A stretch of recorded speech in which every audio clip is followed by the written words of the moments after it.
चलिए गाइस, सो आज के इस लेक्चर में हम डिस्कस करने जा रहे हैं ऑडिट रिस्क के बारे में कि ऑडिट रिस्क किसको बोलते हैं। सो काफी इंपॉर्टेंट लेक्चर होने वाला है। सो पूरा डिटेल डिस्कस करेंगे ऑडिट रिस्क के बारे में। तो सबसे पहले अंडरस्टैंड करें सर कि ऑडिट रिस्क बेसिकली होती क्या है। देखिए, जब एक ऑडिटर किसी कंपनी के फाइनेंशियल स्टेटमेंट का ऑडिट करने जाता है, तो जब वो फाइनेंशियल स्टेटमेंट का ऑडिट करने के बाद उसके ऊपर ओपिनियन एक्सप्रेस करता है, तो इस बात की रिस्क की उसका जो ओपिनियन है कहीं वो गलत तो नहीं है।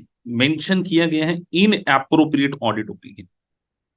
उसने पूरे फाइनेंशियल स्टेटमेंट का ऑडिट कर लिया और वो बोलता है कि फाइनेंशियल स्टेटमेंट में किसी प्रकार की कोई मिस स्टेटमेंट नहीं है, फाइनेंशियल स्टेटमेंट फेयरली प्रेजेंटेड है, सब कुछ ठीक है।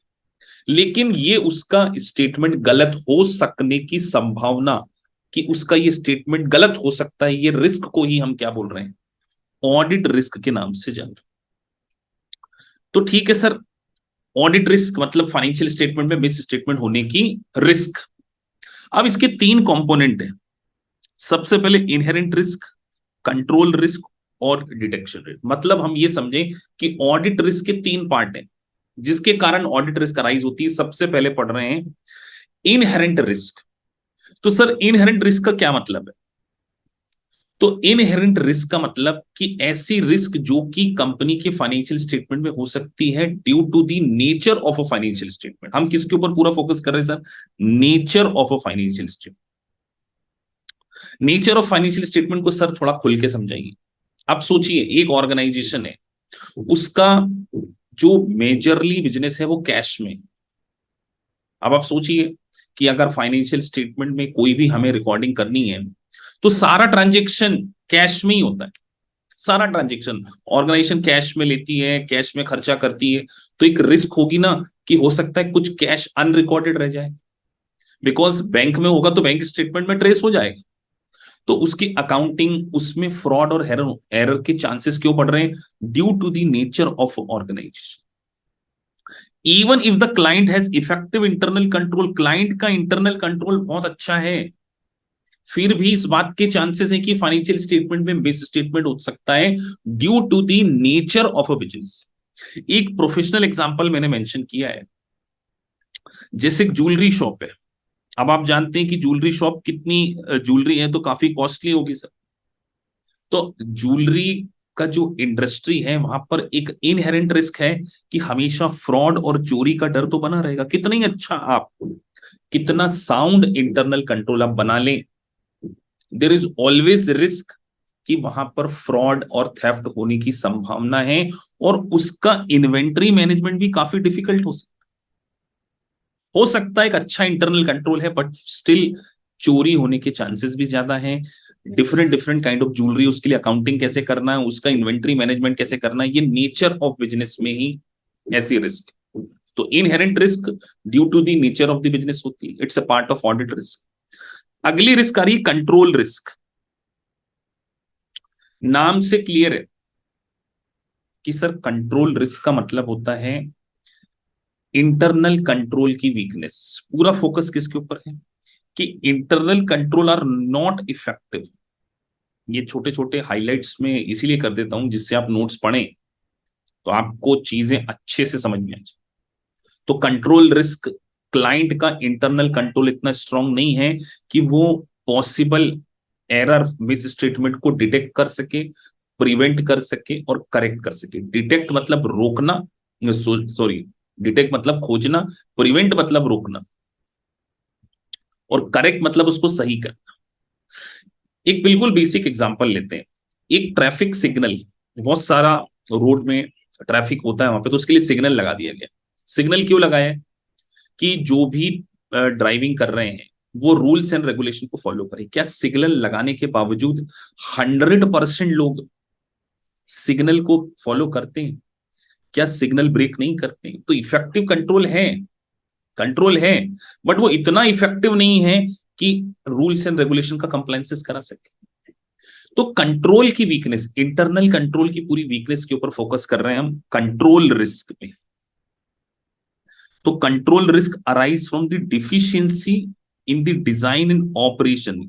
बनाने में भी मिस्टेक हो सकती है, और बना तो दिया, इंप्लीमेंट तो कर दिया, बट ऑपरेशन में इफेक्टिवली ऑपरेशन नहीं है, वो मिस स्टेटमेंट को रोक नहीं पा रहा। एक एग्जांपल लिया है मैंने कि इंटरनल कंट्रोल होता क्या क्या है, इंटरनल कंट्रोल में हमें क्या क्या चीजें करनी चाहिए।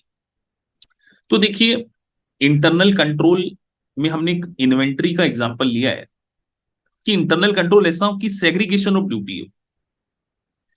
सर सेग्रीगेशन ऑफ ड्यूटी मतलब, सेग्रीगेशन ऑफ ड्यूटी का मतलब है कि एक ही पर्सन सारे कामों में ना लगाओ।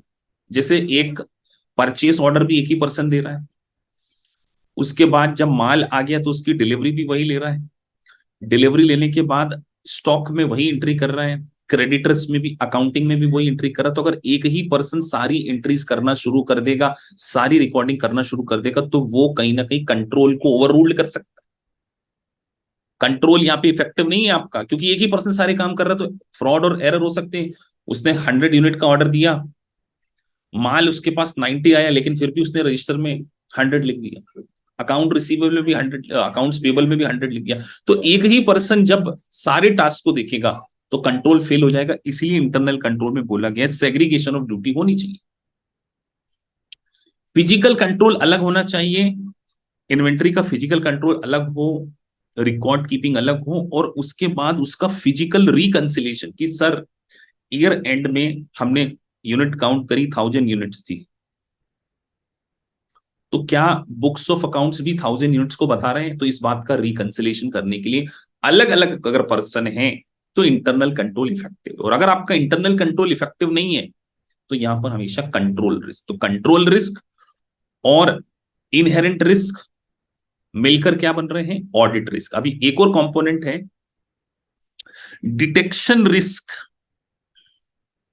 मतलब ऑडिटर की जो ऑडिट प्रोसीजर है, जब एक ऑडिटर किसी कंपनी के फाइनेंशियल स्टेटमेंट का ऑडिट करता है तो वो बहुत सारी ऑडिट प्रोसीजर बनाता है, लेकिन उसकी ऑडिट प्रोसीजर इतनी स्ट्रांग नहीं है कि वो सारे मटेरियल बेस स्टेटमेंट को ढूंढ पा रही है। तो लिख रहे हैं the detection risk is the risk that auditor will not detect material base statement in the financial statement, मतलब ऑडिटर के लेवल पर होती है। तो ऑडिटर की जो ऑडिट प्रोसीजर है वो इतनी स्ट्रांग नहीं है कि वो पॉसिबल फ्रॉड और एरर को ढूंढ सके। अब आप बोलोगे सर फिर ऑडिटर किस काम? देखिए, ऑडिटर सीआईडी ऑफिसर नहीं है। ऑडिटर को आप ये नहीं बोल सकते कि कोई इंटेंशनल फ्रॉड है उसको भी आप ढूंढ के करो। ऑडिटर जब ऑडिट करता है तो वो ऑडिट प्रोसीजर में सैंपलिंग को भी करता है। एग्जाम्पल के तौर पे समझते हैं, जैसे यहां मेंशन है, लेट से auditor select sample of account receivable. Auditor ने क्या किया, उसके पास लेट से 1000 अकाउंट्स के बैलेंस थे, 1000 कस्टमर को कंपनी ने माल बेचा है, ये नंबर्स हैं। अब ऑडिटर को 4 दिन में क्या अकाउंट रिसीवेबल चेक करने के लिए बोल सकते हैं कि पूरे के पूरे 1000 अकाउंट रिसीवेबल चेक कर लो? क्या सिर्फ अकाउंट रिसीवेबल ही उसको चेक करना है? तो उसने क्या किया, सैंपलिंग बेसिस पे इस 1000 में से 10 लोगों के या 100 लोगों के अकाउंट रिसीवेबल को सिलेक्ट किया। इसको हम बोल रहे हैं सैंपलिंग। सबकी इसने पूरी डिटेल चेकिंग की, उनको लेटर ऑफ कंफर्मेशन भेजा, और उसके बेसिस पे उसको लगा कि यार ये सब तो ठीक है, तो उसने ऐसा अज्यूम कर लिया कि बाकी 1000 भी क्या है, बाकी 900 भी सही है। लेकिन ये हो सकता है ना कि उसने जो सैंपल लिया वो गलत ड्रॉ कर लिया। तो इस बात की रिस्क कि ऑडिटर की ऑडिट प्रोसीजर पॉसिबल फ्रॉड और एरर को नहीं रोक पाए, तो इसी को हम बोल रहे हैं डिटेक्शन रिस्क।